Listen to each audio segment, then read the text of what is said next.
Inizio di settimana in compagnia del tempo stabile sul Veneto, qualche temporale invece sul Friuli Venezia Giulia e sul Trentino Alto Adige. Ma vediamo il dettaglio.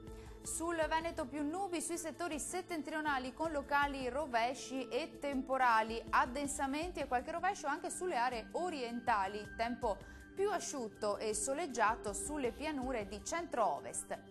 Vediamo anche le temperature, le massime risultano essere comprese tra i 16 e i 22 gradi, minime intorno ai 12-15 gradi circa.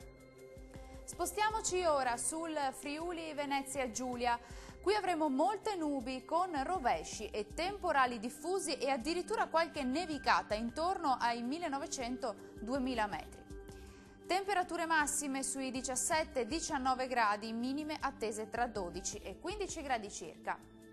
Spostiamoci infine sul Trentino Alto Adige, anche qui molte nubi e piogge, soprattutto nel corso della mattinata, rovesci più irregolari nelle ore pomeridiane, poi via via in fase di esaurimento la sera.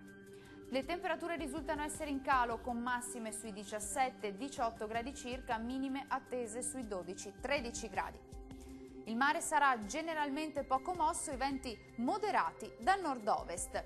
Per ora è tutto, arrivederci.